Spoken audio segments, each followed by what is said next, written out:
Bonjour à tous, deuxième vidéo donc sur le challenge que je me suis lancé sur l'étude du livre de Jeanne Nelsen, La discipline positive. La dernière fois j'avais abordé un petit peu le sujet de la difficulté que j'éprouvais à trouver la juste voie entre trop de laxisme, c'est-à-dire laisser tout faire, laisser couler un petit peu, lâcher vraiment du lest avec les enfants, et trop de coercition, c'est-à-dire instaurer un rapport de force. C'est moi l'adulte, tu m'écoutes, tu obéis, tu ne réfléchis pas, tu ne bronches pas. Et la discipline positive avait cela d'intéressant, c'est qu'elle proposait en fait de permettre à l'enfant de se connecter à ses propres besoins, à son propre ressenti, et d'être en lien avec ça. Et de permettre aussi à l'adulte de montrer un petit peu ses limites, de dire à l'enfant qu'effectivement l'adulte a des limites, l'adulte a ses propres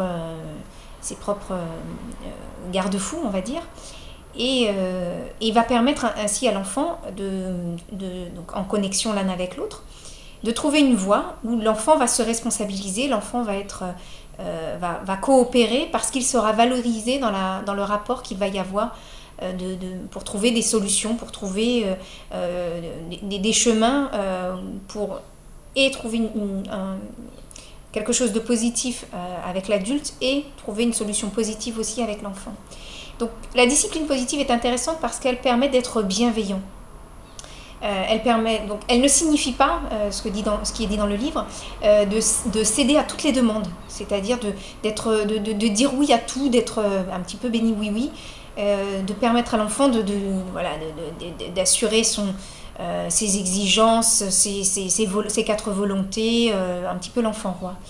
Elle permet aussi de protéger, enfin, elle ne protège pas non plus des frustrations.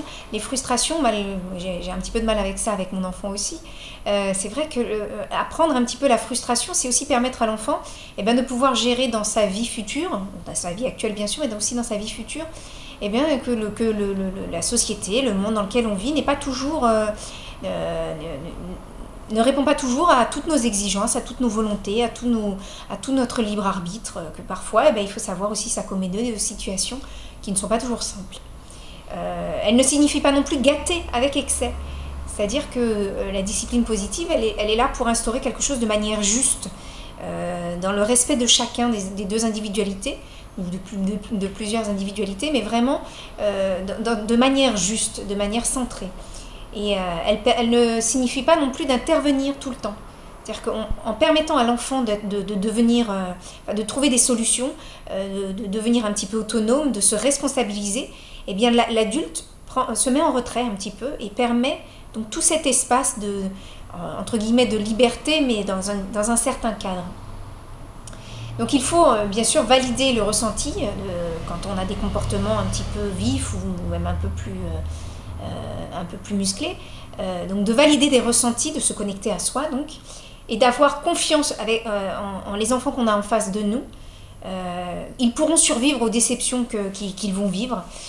Ça va permettre de développer un sentiment d'être capable de trouver les ressources en soi, pour trouver des solutions, pour faire appel à sa créativité, pour répondre à des besoins et des exigences du cadre dans lequel on est, si c'est l'institution école, si c'est la famille, si c'est la société dans laquelle, chez les amis, etc. Donc donner vraiment la possibilité à l'enfant d'être capable de trouver des ressources, des possibilités, des réponses. Pour cela, il est important aussi, donc, dans ce livre, de s'accorder des moments de pause. C'est-à-dire que quand on est en train de vivre un conflit, il est important de ne pas répondre, de ne pas réagir sur le moment à chaud.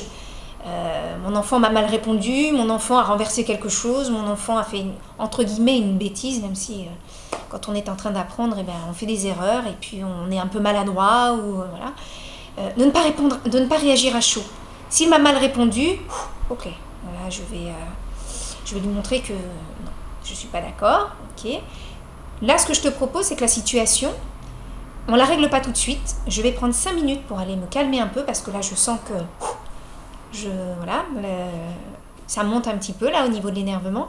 Je vais aller me calmer un petit peu, je vais aller me détendre, je vais aller prendre un jus, je vais aller sortir dehors faire un tour. Et puis quand je reviens, dans 5 minutes, dans une demi-heure, dans 1 heure, je te propose qu'on en reparle. Ou bien lui-même, quand il est énervé. Écoute, là je vois que tu es énervé, j'entends que tu es énervé, je respecte ça. Ce que je te propose, c'est que je te laisse exprimer ton... Alors tu peux faire un dessin si l'enfant est petit. Tu peux exprimer ta tristesse, tu peux exprimer ta colère si tu as envie.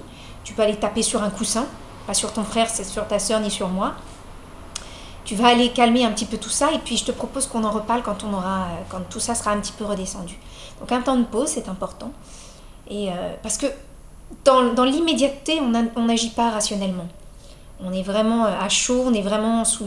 Et là, les mots vont dépasser les intentions, voilà, on va blesser, on va faire mal, on va taper, voilà, ça va prendre une tournure que, même si évidemment, si ça arrive, et ben, ma foi, on essaie de rattraper un petit peu la chose après coup, en disant, tu sais, là, sur ce moment-là, j'aurais dû m'arrêter, j'aurais dû faire une pause, j'aurais dû m'aérer. J'y ai pas pensé sur le moment, ça m'a tellement énervée que je me suis énervée, je t'ai tapé, je sais pas, voilà, il s'est passé telle chose, je regrette vraiment ce qui s'est passé, mais bon, ça s'est vraiment passé sous un moment où j'ai pas pu gérer, ça peut arriver aussi. Et là, je te propose qu'on en discute et qu'on revoie les choses un petit peu plus clairement. Alors, les caractéristiques de la discipline positive. Alors, page 48, il est intéressant de voir qu'en fait, le chemin de la discipline positive nous invite à préciser nos objectifs de transmission. Que nous souhaitons-nous vraiment pour nos enfants? Et quand on demande aux parents et aux enseignants de dresser la liste des qualités qu'ils aimeraient que leur enfant ou leur élève développe, ils évoquent bien souvent les caractéristiques suivantes. Bonne estime de soi, sens des responsabilités, honnêteté, coopération, ouverture d'esprit, capacité à résoudre des problèmes, etc. Tout ça, c'est permis par la discipline positive. Donc je vous invite vraiment à acheter le livre, à le lire, et puis à continuer les vidéos avec moi. J'aborderai dans une 3e vidéo la suite du livre, avec les principes adlériens de la discipline. Je pense que c'est vraiment un bon outil, même s'il est long, même s'il est dense, mais je pense que c'est vraiment important par toutes les réponses qu'il peut nous apporter.